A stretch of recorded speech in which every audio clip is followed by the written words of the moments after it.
Charlie? Yeah, what's up, dude? Hey, do you have the install disc for CS 1.5? Oh, yeah, totally, man. Here you go. Oh, I've also got Quake 3 Arena. You want that? Oh, dude. Hey, it's Brian. Hey, what's up, Brian? Hey, guys, what's happening? Hey, what's up, dude? Hey, I brought snacks. I brought some Mountain Dew, some shit to snack on. Let's fucking do this. I've got my computer. Hell yeah. You know it's time for a LAN party. Hey, yo, it's time for a LAN party. Everybody getting on the same room. Hey, yo, it's childhood, not a care in the world. The Ethernet cable is our friendship. We connect up and we play that game. Play that game, baby, play that game. I'm talking Diablo, I'm talking CS, I'm talking friendship, baby, yo. Cause that's LAN, LAN, LAN, that's an LAN, LAN, LAN, LAN, that's an LAN, LAN, LAN, LAN, that's an LAN, LAN, LAN, LAN, that's LAN. Yo, I gotta hit that headshot. Insta give damn domination. I'm doing it. Humiliation. Yo, you got killed. Oh, man, you killed me. That was good. This is harmless. Hey, yo, I'm having fun because I'm a child. I don't have to worry about important shit, so it's good like this. It's good like this. I never want it to end, because, baby, this is how we do. LAN, LAN, LAN, that's an LAN. LAN, LAN, that's an LAN. LAN, LAN, LAN, that's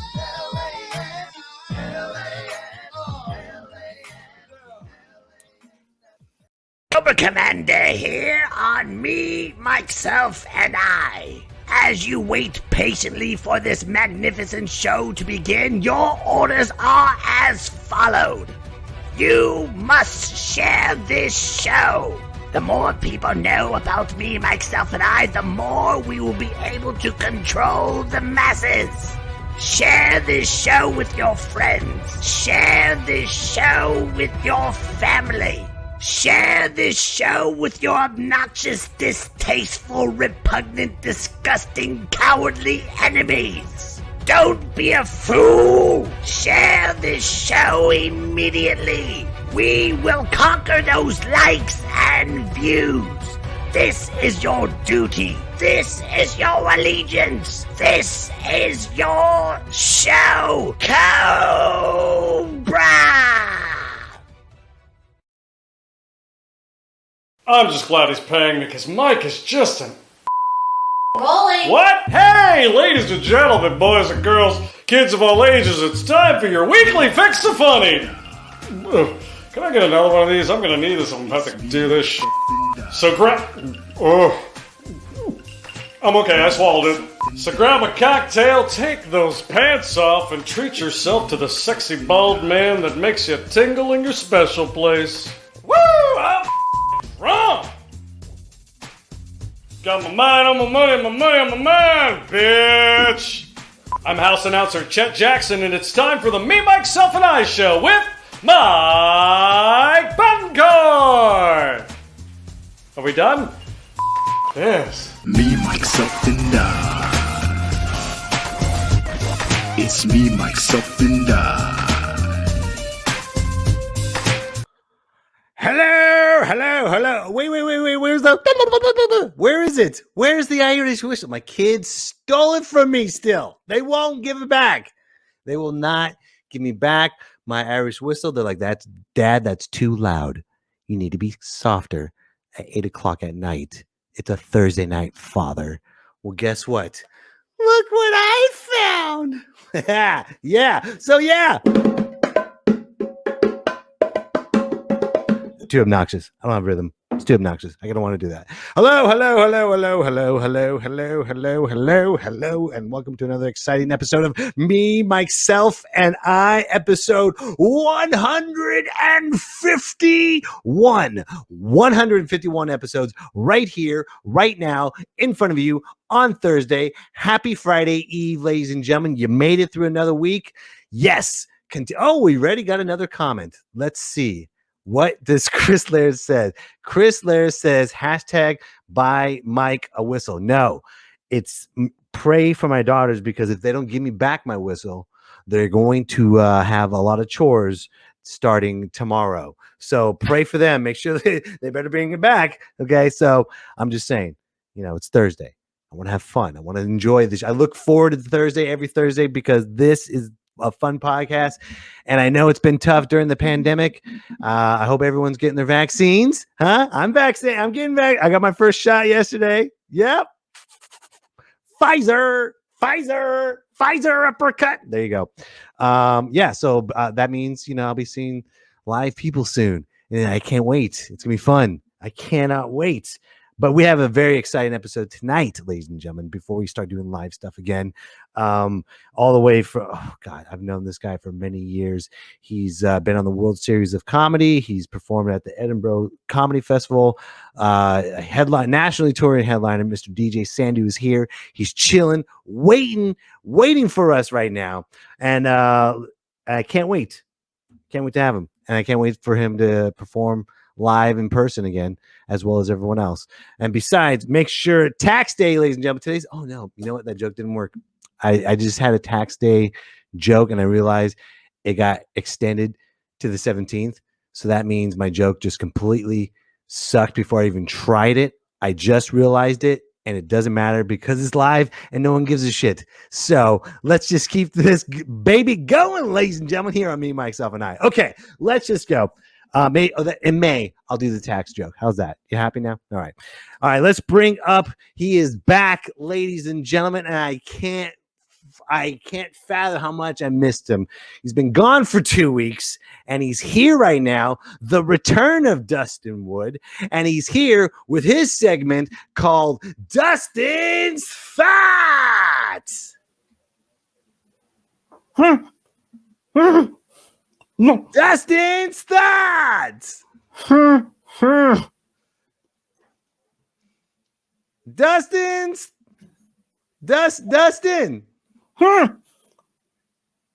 Dustin. Are you taking a dump? Are you okay? Help. You know what? Dustin's in some freaky stuff. I've seen Pulp Fiction. I've seen, Bring Out the Gimp. Sounds like he has a red ball in his mouth right now. So I don't want to mess with Dustin's freaky moment. I don't know if he realized what was going on live, but it's okay. Hopefully he'll get out of his gag moment, and then we'll get back to him, hopefully. But anyways, before we bring DJ up, I just want, what did Chris Laird just say? Chris Laird just said, I think he's tied up. I think he needs help. Was it Funny Bunny? Dang! I don't know. Was it Funny Bunny? Because, interesting. Anyways, so my guest is a very funny comedian, and I don't want comics to come on here and do their stuff, their shtick. I hate when people say that. It's an act, okay? Don't say your script or your shtick or whatever it is. I don't want to do it in front of Zoom or a StreamYard. It always has to be at a live performance. So here's an older footage of DJ Sandhu at a live show, and you're going to enjoy it. It's a lot of fun. So here he is. Since we're talking about it, though, since we're on the subject, I want to get something out of the way real quick. Jesus was white. Jesus was white. I'm tired of that argument of he was black or he looked more like this because white people didn't live in the neighborhood yet. He was white. He had to be. He wore sandals everywhere he went. Yo, that's a white guy thing to do. Jesus was white. He had to be. Because first of all, if you haven't read the book, spoiler alert, he was Jewish. Yeah, there's an M. Night Shyamalan twist at the end where it turns out he was a Jew the entire time. Right? Which is why he's so good at saving.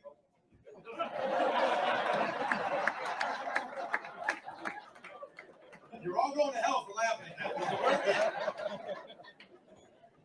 Right? He was Jewish. And I don't know about you, but the only black Jewish dude I've ever seen in my life is Lenny Kravitz. Okay?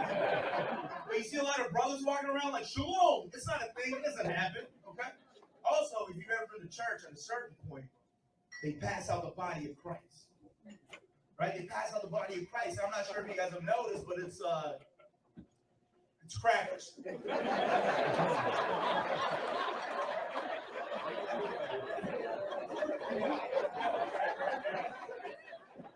And the only black crackers I've ever seen are Stacey Dash and Kanye West.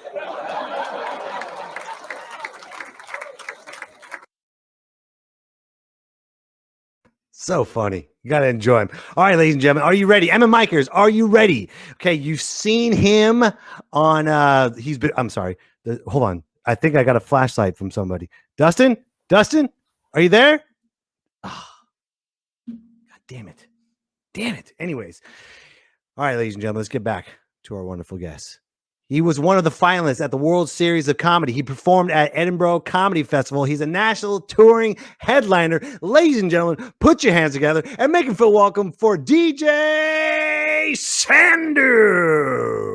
DJ. Hi. Hello, DJ. How are you, doing, buddy? man? I'm Good, all right man. by yourself. Love the hat, dude. Well, thank you, sir. Yeah, do you have headphones? Because I can hear it echo pretty bad. Yeah, no, I have my headphones on right now. I just put them on Okay. so that you wouldn't hear the echo. That was weird. I just heard it for a second. Oh, all good. No worries. Just want to make sure you sound good, man. Like the picture in the background, dude. Yeah, I I don't know why, but for some reason people like to paint me. That's good. Who painted that? This is my buddy Matt Trammell. He's actually doing the mural at Laughs Unlimited now. Is he really? Yeah. Wow. Can you bring that picture closer? That's a beautiful picture, man. Look at that. Wow. It's like 300 almost. Oh, no, it's like a guardian angel. I think it's actually I think it's an Michael? actual Renaissance. Yeah, I think it's Michael striking down the devil, right? Mm-hmm. Looks like, I think it's like Michael. I think it's an actual Renaissance painting. Nice, man. When did you dude, how did it feel to do that show that we just saw, man? You were at the Sacramento Punchline, huh? That was an amazing, because that was my first ever feature week at the Punchline. Oh, really? Yeah, and so that was with Roy Wood Jr. and it was insane because before that I had just asked Molly if I can get that week because I needed to be back in Sacramento that week anyway. Right. And she was like, "Well, the headliner is asking us to like submit clips, and he's gonna pick the one that he wants to open for him." Nice. And I was like, "All right, yeah, I'm not gonna fucking make it." So I submitted the clip, and then a couple days later, I was at the Hollywood Laugh Factory, and I ended up in a conversation with him. And like every other thing that I said, he was like, "That's funny, man. Write that down. That's a bit. Yo, that's a bit. That's a bit. Yo, write that down." Over and over, he kept saying like he's trying to help me with my own fucking career. And then I got an email the next day saying that I got the weekend. And then after that first show, was that a Thursday, I think, he came out of the green room. He was like, "I need to talk to you after the show." So after the show, we're chatting, and he was like, "So here's the thing, man. Hasan Minhaj just left the Daily Show this week. We need to fill that hole. I need you to record every set for the rest of this week so that I can submit that to our producer, and let's see if we can get you on as a correspondent at Daily Show." What? And wow. Yeah, and I got like pretty far in that process, and it obviously didn't pan out, but it was fucking wild to be considered. Dude, you're on their radar though. That's the great thing about it. They have all your information. The mafia has your information. So that's yeah, man. That's great. You can't really be upset when like they know who you are. So at that point, you just gotta keep chipping away at it. And at the same time, like you can't really say, because anytime people say like if you can go back, what's something you would do different? There's nothing I would do different because I'm very happy at where I am right now. Right. And who's to say that the thing that you wanted would have been good for you anyway? Because I know plenty of people that have written for things like Daily Show and SNL and stuff like that, and they were fucking miserable. Like I got a friend over at Big Bang Theory, and she's like, "Yo, man, I fucking hate this writer's room." I'm not a writer, man. I'm a performer. I love performing, and you have a great skill of both, though. You have very well thought out jokes, and you've got a great stage presence. I think you became more bold ever since the beard started growing longer. It's like this. It's like the Samson's. Instead of Samson's long hair, it's your beard that gives you strength. Yes and no. At the same time, because I started growing my beard when I was like 4 years into comedy. So right at that time is when you start getting a newfound confidence. You finally figured out how to be on stage, like properly be on stage. So yeah, my beard does get away with saying a whole lot more than my clean shaven face did. But at the same time, like I'd put in the seat time before I grew my beard out. Right. And you happen to what's great about you, man, you happen to tour and perform all last year during this pandemic.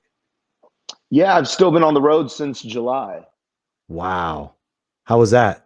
Was that scary, or do you feel like you've earned your stripes, or? No, well, here's the thing. I was operating under the assumption that I already had it back in March.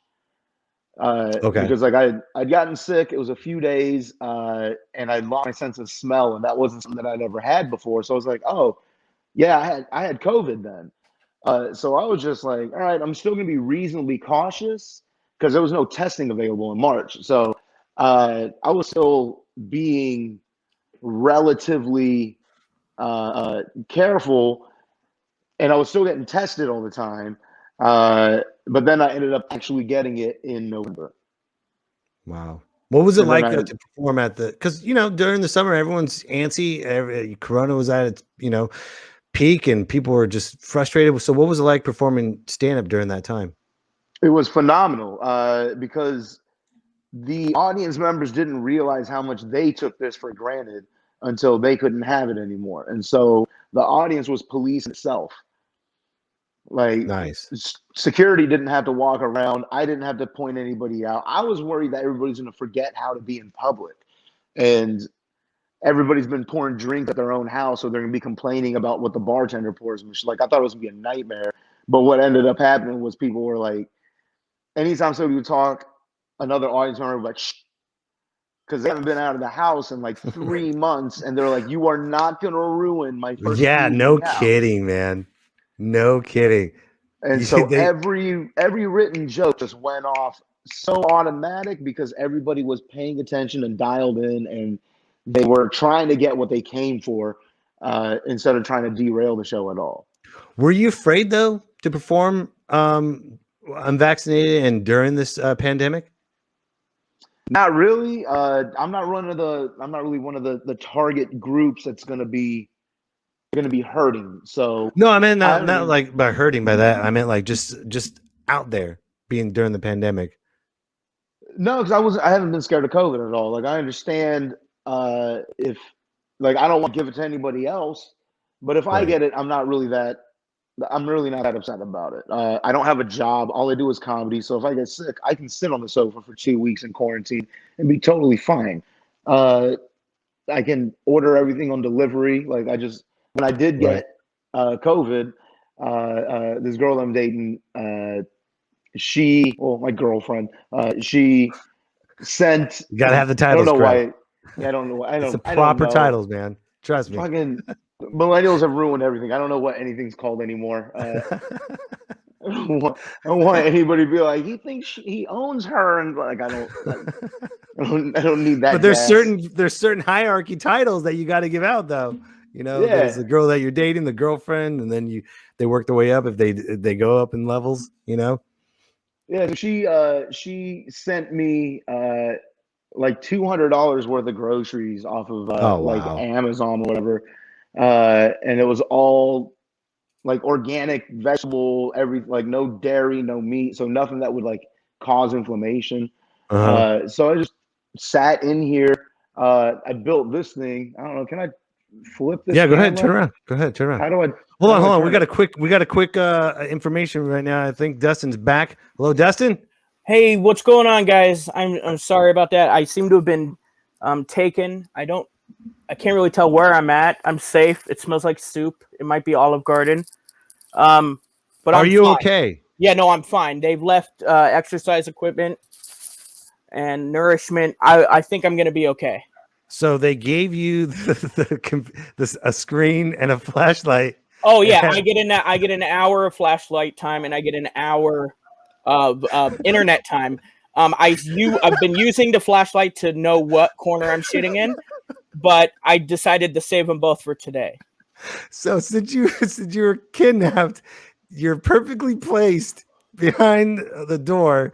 Your light is perfectly lit in a perfect angle, so they can allow you. Well, are your kidnappers? How many kidnappers? I was kidnapped by a fan, and so they didn't want me to miss anything. So a fan of who? Of DJ. I think it should be known. I mean DJ. So since you're this is so stupid bit, we're gonna keep going with it. We're gonna keep going with it. Since you're locked up, do you have like a hostage or a question for DJ? That might be racist, considering I wasn't thinking that. I wasn't thinking that at all. It wasn't racist until you made it racist. Yeah, you definitely made it racist, dude. Now it's hella racist. I'm looking at my notes right now. It says at 8:22, Mike wants you to say something vaguely racist. I'm following the script here, people. That wasn't part of the script. You added that. Don't try to put me on blast. You're the one. Do you have a question? I do have a question. I've can you flash that flashlight on the script so that we can confirm or so we can validate Of course, he's going to write it right now, but don't do it. No, I feel aggressed right now, and I don't feel like I need to answer anybody's questions. It's my right as an American to. Oh yeah, okay. Right. So and that's why you're kidnapped. You were kidnapped, but me and Betancourt harassing you is the problem right now. Right. It's on video. The kidnapping wasn't. So it's a perfect kidnap, man. Because look at your position perfectly, dude. You're not sweating. You're not crying. You're not. No fear. No acting. Nothing. Just like, hey guys, I'm behind the door with the light on. No. Kidnapped. I went through the 5 stages of being kidnapped, and right now I'm in Stockholm syndrome, and I feel fine. So you're using their ham radio or something to. Yeah. So what's your question for DJ? Okay. Go ahead. So I've had the honor of performing with DJ. He's a very, very talented comic. And the one thing I have to ask is, do you I know that a lot of your material is based around your race and your culture. Did you feel like you had to do that? Like when you started out comedy, did you feel like this is the route I have to go because it would be expected of me as a comic? Or is it just so integral to your story as DJ that it has to be talked about? I'm offended that you think a lot of my material is based off of that. I didn't mean to. He wrote the racist pad, so. No, okay, in my defense, I've only seen me and DJ performed on a show where, I only got to see 7 minutes of the hours. Dude, don't yell too loud. You're kidnapped. Oh yeah, I'm sorry. Bring it down. Well, I was being aggressed again. This is ridiculous. They're gonna cut you down to 30 minutes of light time a day now. You're gonna be like, we gave him an inch. He thinks he's a ruler, and he cannot be trusted. All I meant by the question, DJ. No offense. What I meant is, did you feel obligated to have to talk about that stuff at all? No, I open and I close with it every time, and I do one in the middle every time. And that's specifically because everything that I'm talking about in between those jokes, anybody can get super offended at any minute. So if I'm talking about any one demographic, then I'll sprinkle in something about myself. So I can be like, just to remind you guys, I'm okay with you guys joking with me this way. Wow, so it's calculated. Yeah. Wow. You're almost giving them permission. Yeah. Pretty much. We got a comment. Go ahead. What I'm really doing is I'm taking away their right to continue being upset. Because then, if I start making fun of people like you, and then right after that, and it really upsets you, and then right after that, I start making fun of people like me, and you're like, "Oh, that silly goose! What was I so upset about?" Right. It's brilliant, man. It's brilliant. We got a comment from Elias. He says he can read the comments, but not the script. Damn it, Dustin! I I read the comments Dude, one episode, and now dude, he is never gonna get free from those kidnappers if he's gonna continue yelling like that. I That think that is- they just cut his Wi-Fi right now. I think so, and I don't disagree with that at all. They changed the password and everything. You can't find him, but thank you, Dustin. Good luck. Hopefully, you can get out of the kidnapping situation next week, buddy. You know what's great about DJ Evan Mikers is I met DJ many, many years ago when he was just an audience member. It was me and Vince Morris at Laughs Unlimited. And from that moment, I mean, you hear it all the time from audience members. You hear it all the time, like, I want to be a comedian someday, and I'm gonna just give me some tips. And you always want to be friendly and give people tips because you never know if they will continue it. You never know if they're gonna jump on the bandwagon and just be your friends for the night. But DJ is one of those you never know because he just skyrocketed from an audience member to hosting. And then just become right when he started featuring, his name was everywhere, and now he's headlining everywhere and performance through the pandemic. I mean, what made you decide to do that from the moment you and I met to where you are right now? It was actually Vince Morris. Nice. I was extremely poor, and I was dating somebody, and we had the only thing we could afford to do was watch TV, and we're watching Comedy Central, and Vince's special came on Comedy Central, and I was sitting there on the sofa with her, and I was like, I think I want to do that one day. And she looked at me and said, you could never do that. And then we saw that he was going to be in Sacramento, so I went to go see him. Magically ended up having dinner with you and him at Denny's. Oh, that's right. We did have dinner at Denny's. Yes. Yeah. I remember that. Yeah. And that whole time, like I was geeking out. Like I don't think that I kept it that cool, but I kept it pretty cool. I was the whole time I was like, I can't believe I'm sitting here having food with Vince Morris. And now that he comments on like everything that I post, I'm like, wow, man, this is the guy that inspired me to start doing stand-up, and now I have like a working friendly relationship with him. You broke through, though. You know, that's such a huge step from watching someone on television to meeting them on stage to having dinner with them that night and now having a business professional relationship with them is such a huge step that people don't realize. You're literally showing what it means to follow your dreams without being famous. If that makes sense. Yeah, that's the most offensive that anybody can ever say to me is when you make it. And I'm like, what do you mean? You're when I making make it now. You're making it now.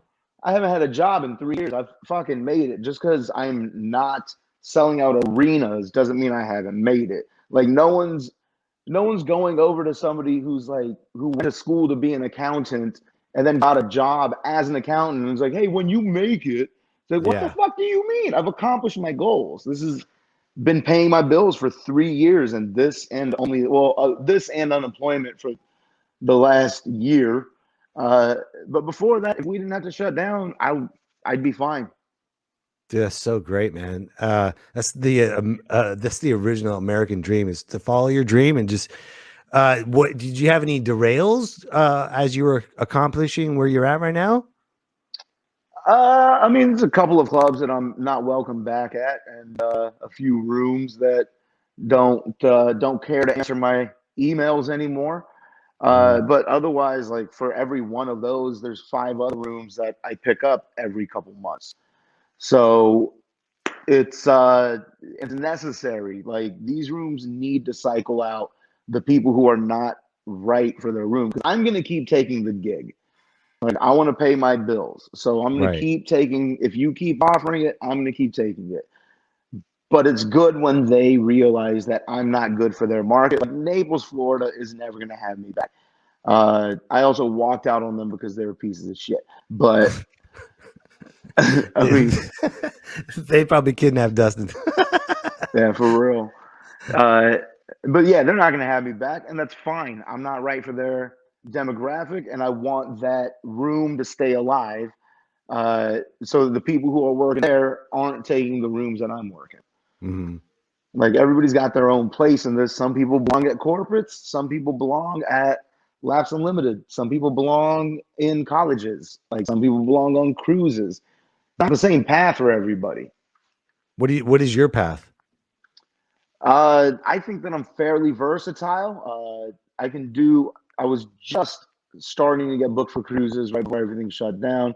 I was just starting to get booked for colleges right when everything got shut down. I mean, I do corporates every now and again. Like I can switch it. Like I can do any job that I need to do.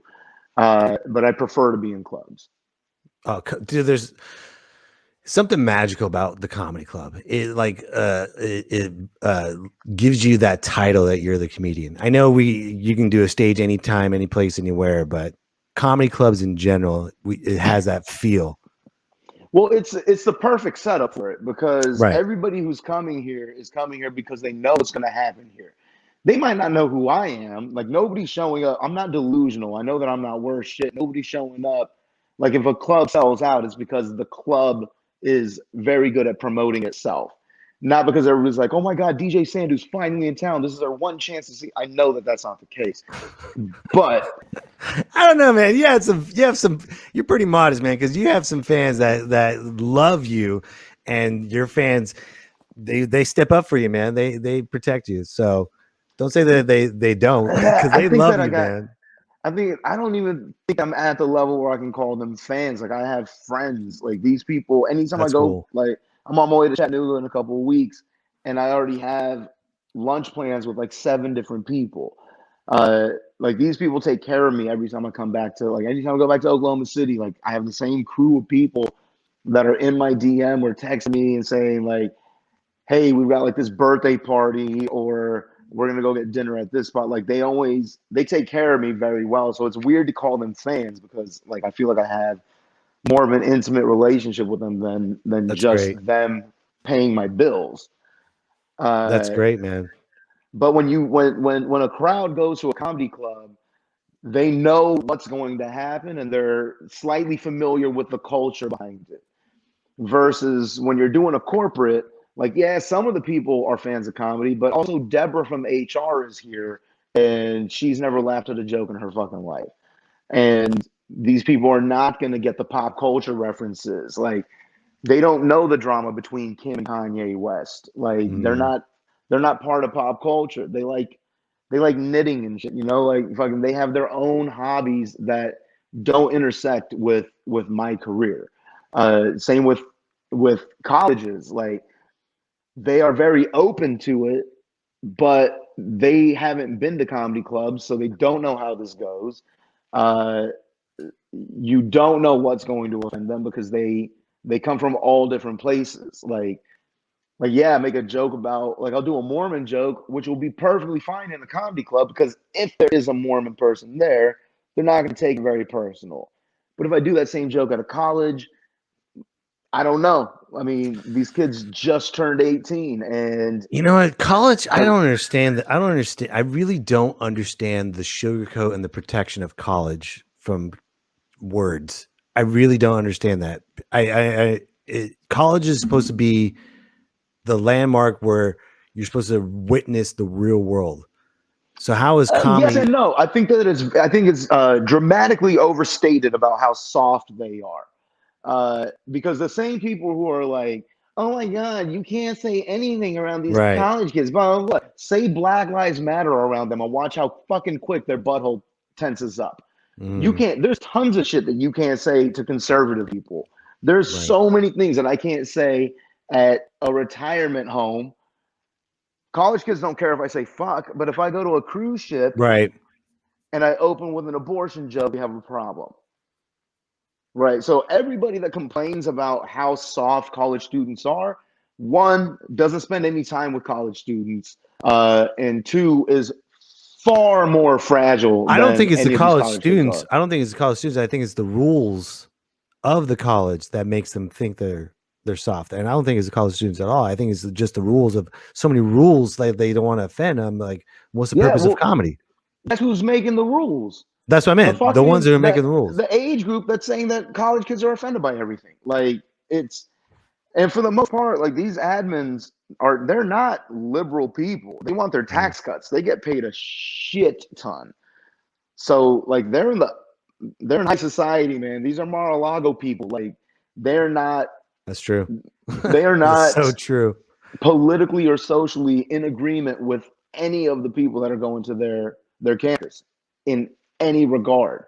So like they're only making these rules so that they can keep having the job that they have, because if they get enough complaints, then they're going to get replaced, and so they have to try to play it safe and stay middle of the road. So when you're staying safe in the middle of the road, do you just get like right on the edge when you're performing at colleges, or you just play it safe? For the most, like, okay, I'm going back to Lexington, Kentucky in a couple of weeks. And my first show ever in Lexington was at the college, like Okay. in the Wildcats, like I think they call it the Den or whatever. But it was during finals week, so like there wasn't a whole lot of people there. And so like I did some of my set, and then I was just like, you know what? Let's just have a conversation. I was like, was there anything you guys want to know? And they're like, how about this? And then we ended up talking about a very shady criminal past that I've had. Mm-hmm. You wouldn't be a and comedian without something criminal or shady or damaging. So here's the thing is I've always seen everything from different angles, which right. Which now makes me a very good comedian. But back in the day, it just made me a very good criminal. So I told them, like I literally taught them how to do some very illegal things. I got an email from the booker the next morning saying, "Hey man, can we have a chat?" And I was like, shit, I overdid it. And he was like, "I am getting so many messages saying that you're the best show that they've had in like 3 years, and they had so Great. much fun with you and this and that." And I was like, "See, but like if I stuck to the contract, then those kids would have been fucking miserable. Like I don't coddle these kids because I used to be one of them, and I still like I pride myself on hanging out with people on every side of the spectrum. Like some of my best friends are in their 70s. Some of my best friends still don't have still can't get into a bar. And comedy kind of affords you that luxury where your coworkers they've been in it for a very long time, or they're just now starting, and so you get access to these young kids and their train of thought and what makes them click, and it keeps you youthful and it keeps you a little more fresh. That's what's great about comedy. It's one of the jobs where you can have a relationship with everybody all over the world and make them laugh and continue to make them laugh. I mean, I'm sure you just go to city, just enjoying everywhere you go, and it doesn't feel like the same thing every time. I'm sure you find something new at every city you see. I do something different every time I'm in it. Like I don't ever stay in my hotel and just sit there and then like come back and then like come back and report on how boring whatever city was. Like I go out and find out if that city actually sucks or not. Right. And there's some places that fucking suck, but then there's other places like, because when I used to live in LA, people used to laugh at me. They're like, "Oh, your career is going so well. Where are you coming back from? Chattanooga?" Ooh. And fucking, I'm getting like 2 headline weeks a year at Chattanooga. Dude, Chattanooga is dope, man. It's a great town. And every time I go back, it grows so much more. And there's like better restaurants every time and better bars every time. And those same people started hitting me up during the pandemic saying like, "Yo, what's the contact info for Chattanooga?" And I'm like, fuck you guys. Because here's the thing. I love these people. And so I don't want you going over there from LA and then just looking down on them the entire time you're there and then talking about that on stage about how much better you are than them because they live in Tennessee, and that's it. Like, if you're gonna make fun of me for working there, there's no way that you're gonna treat them well for living there. Right. That's middle America, which is great. It's not all about LA and New York. It's what middle ground America is all about, and that's what connects everybody to comedy. So the thing is, like, I used to talk about this a lot, where like liberal comics would always, when I would post that I'm going to Little Rock, Arkansas, or Oh, I love Tulsa, Little Rock. I love going to Little Rock, man. Yeah, Such a great town. Anytime I'd be going to one of those kinds of places, I would get messages from people or comments on Facebook posts saying like, "Oh, be careful, blah blah blah, like look out for the racists and shit like that."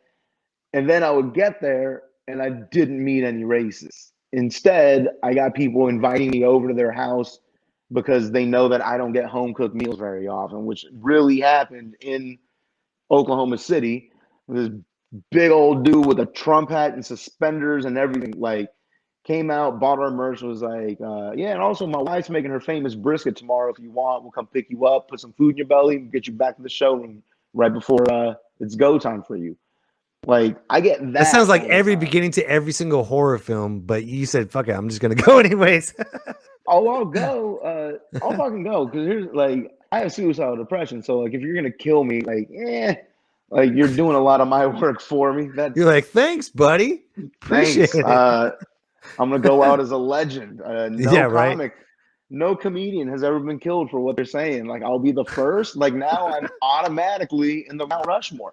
Right. One of the top Rushmore. Go ahead. Make me a martyr. I'm fine with it. I don't give a shit. That's awesome. Or worst case scenario, I survive the hate crime and now I get to be on CNN as a victim. There you go. Get a couple million followers and then I don't have to my next see in Chattanooga. Yeah. But the thing is, like, when people are saying like, look out for all the racists, and it's like, well, I mean, you're being pretty racist by saying this. You are assuming that everybody between here and New York is some backwoods ass hillbilly, and that's massively inaccurate. Just like people in the Midwest will assume that everybody in LA is a vegan and recycles, and like it's inaccurate. And that's why I like going to these smaller places and performing for them, is because I get to meet normal people. And then when I come back to places like San Francisco, I can report back to them, like, yeah, I was doing shows in this town and this is what happened.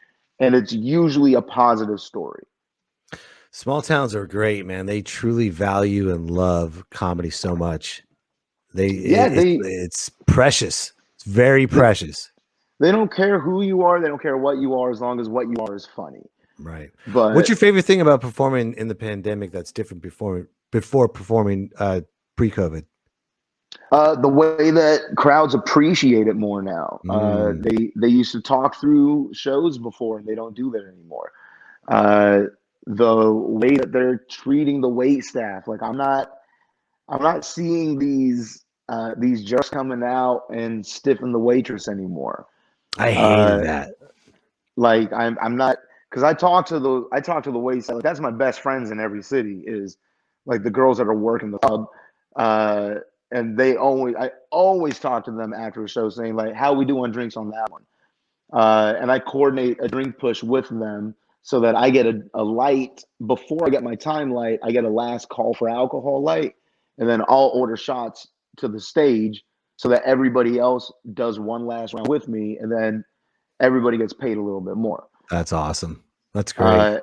And that's what's kept me in these clubs a lot, is like, yeah, I'm not drawing, but these girls are making as much on my weekend as they are on a sold out weekend, and they're not doing any near as much of work as they would be.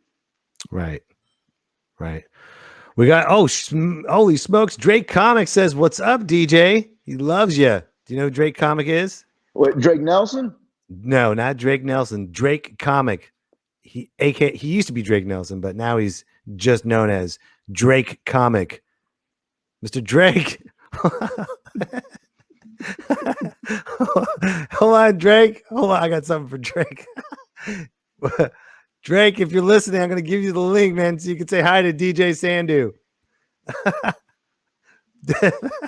Of course he's listening. Like, this is Drake Comics says, DJ sat on my face once. I've never been the same. We were in Reno one time, and we're at the knitting factory, and Drake was talking about there was like a rib fest going on in town. Okay. And I was like, hey man, I actually have my Halloween costume in the car. we should go to the Rib Fest in my Halloween costume Mhm. and see how people react. And they're like, well, what's your Halloween costume? I was like, Osama bin Laden. And I think that it would have been hilarious to watch this like Muslim extremist walking around eating bacon and shit. That's hilarious. Chris Laird just said, wait, did Drake kidnap Dustin? I don't know, Chris. I do not know, man. I don't know. DJ, you having a good time, man? I appreciate you being on here, man. Drake would definitely kidnap someone, but it wouldn't be Dustin. No, you don't think so? No, absolutely not. And if he'd give him more than a flashlight. Hey, what's the one piece of advice you would give to new comics right now breaking in? Stop staying home. That's it. Nothing good is going to come of that. It's good to have your own life as well, because we draw from normal life experiences so that we can connect with the audience in humor. But at the same time, if you got nothing else to do today, there's nothing that's going to happen. No good's going to happen for you on Call of Duty or fucking whatever you're playing on Xbox. Go to the 8 o'clock show. That's one of the only benefits of this job, is you get to go watch some of the funniest people alive do this, and you're one of the only people that doesn't have to pay for a ticket. So you get that hookup, and then on top of that, it's if you're out of sight, you're out of mind, and the club owners are not going to think of you if the only time they ever see you is when you're at open mic once or twice a month, whenever they have it. You got to be present. You got to be there. That's how you make your connections. You'll get guest spot opportunities. You'll get bumped up a lot quicker, and you'll grow faster, because if I'm not working tonight, I can just go to a comedy club and I can just watch 3 different comedians do 3 totally different styles, and it'll force my brain to click in a different direction that I don't usually go to. So the biggest piece of advice that I can give any comic, new, old, and re-entering the game, whatever, is just go to the shows, and that's it. Yeah. Nice, man. We got another comment from Chris Laird. Chris Laird says, when comics do 2 shows in one night, which one is a better show and why? I would go with the late show, because especially if you're going to go see somebody like Dave Chappelle, who's known for doing a lot of extra time, and like Brett Ernst will do more time, Godfrey will do more time. Like, if you're trying to see as much of this person as possible, I'd go to the late show, because at the early show, we got to shut the fuck up at a specific moment so that we can get everybody out and then replenish the room with a brand new audience. We don't have that problem on a 10 o'clock show. On a 10 o'clock show, we can go until 1 if we really, really want to.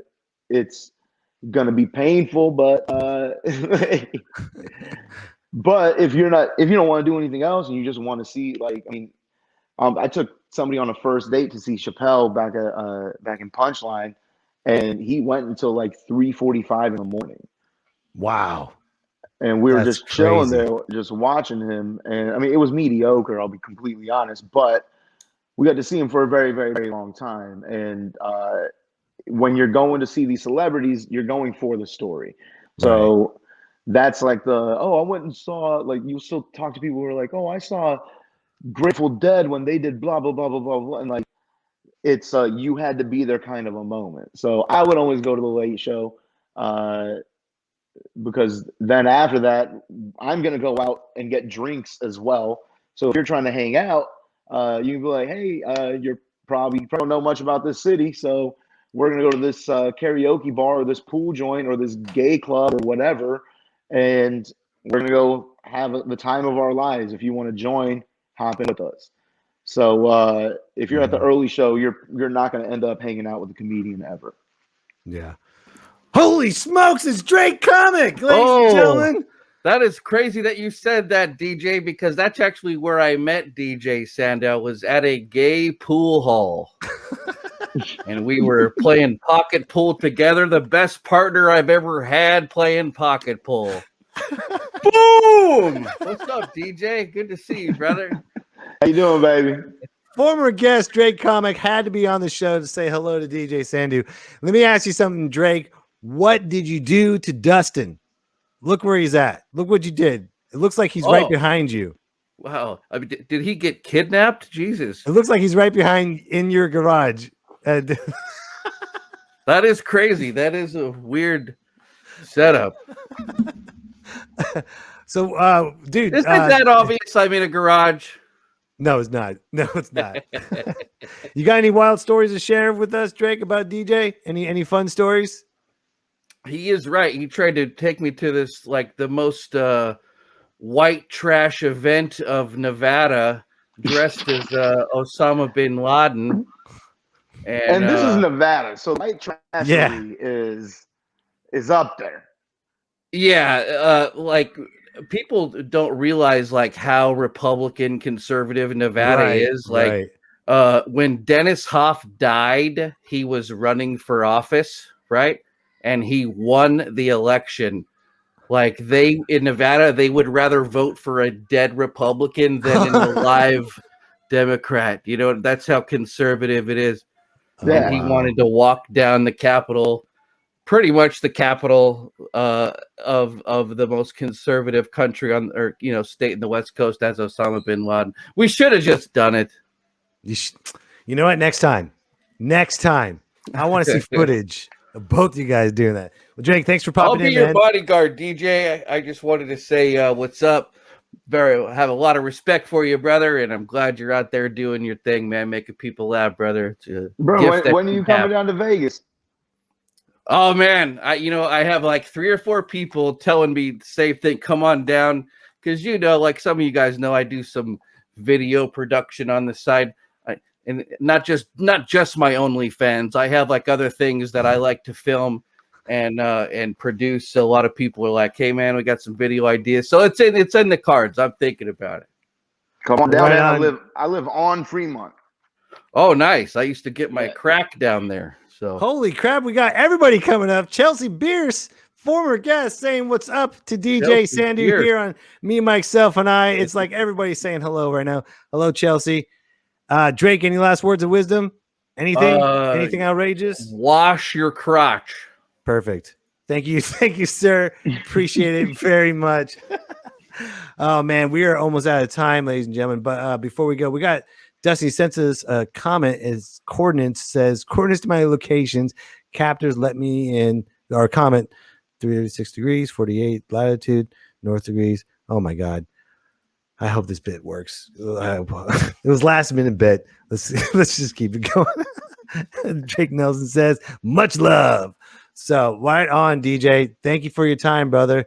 By the way, folks, you can find DJ on Instagram on Instagram.com/@DJ Sandhu20. But before we get going, ladies and gentlemen, real quick, you missed an H in my handle. I did. Hold on. Yeah. Thank you for telling me that live.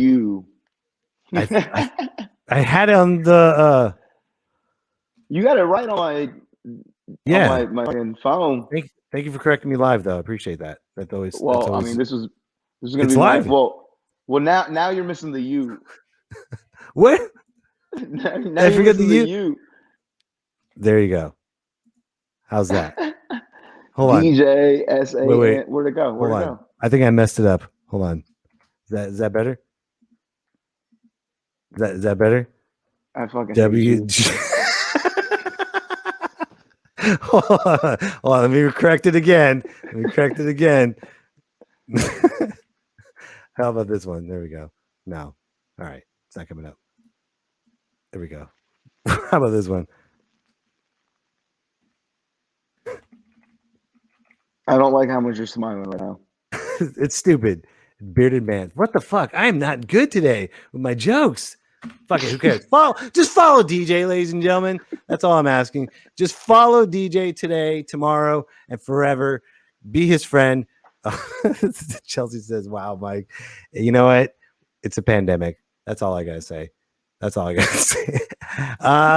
going to end this on a prayer, but not by me. I always like to end the show on a wonderful prayer, but not by me, by the wonderful Sam Elliott. And now, a prayer from Sam Elliott. Dear Heavenly Father, give me the strength, for I don't have any patience for stupidity anymore. Everywhere I go, I see someone doing something stupid, and I just want to smack them across the head, but I can't, dear Father, for you are the dude of this universe. Dear Lord, we're in a pandemic, and I'm starting to lose my cool. All I want to do is sit in my leather chair, smoke a Marlboro Red, and drink a beer. Coors, America's beer. Lone Star Barbecue. Amen.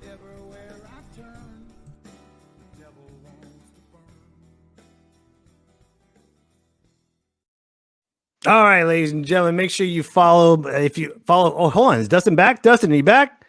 Make sure you follow Dustin. Oh, he's back. Yay, Dustin's back. He's alive. Yay. He's alive.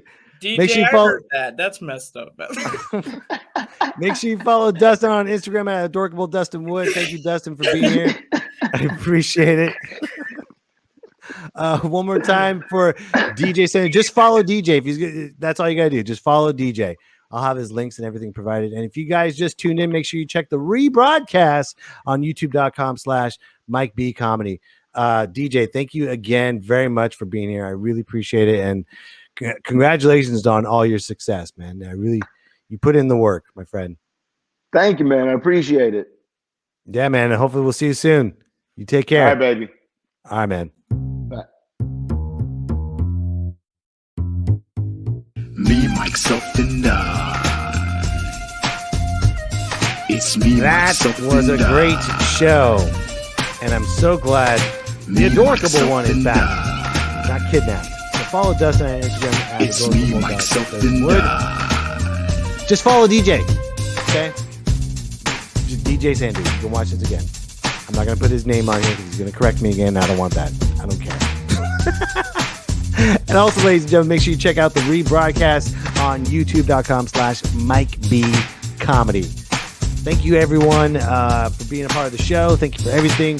One more time for super fan Chris Laird for finding the awesome musical intro. If you have a musical intro and you want to play it here, request it, ask me. I'll play it and we'll have some fun. As long as YouTube doesn't kick me off.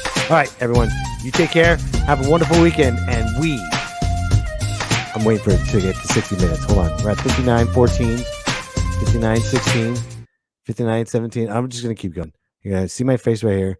I'm going to stay right here until we get to 1 hour. And then I'm going to go. Because that's how I'm going to do it. We're at 59:26, 59:27. And we have a lot of fun. I got like 30 seconds left. 30 seconds left to talk to you so I can get to one straight solid hour. Why? Because it looks good on my timeline as I'm drinking water, not vodka. This is straight talking, not nonstop. No interruptions. No, oh, what am I going to say right now? I'm just going to keep going and keep going and keep talking. And I can't wait. And look at that time. It's almost there. It's almost 1 hour. Almost there. Hanging in there. Booyah. 1 hour. Have a good night.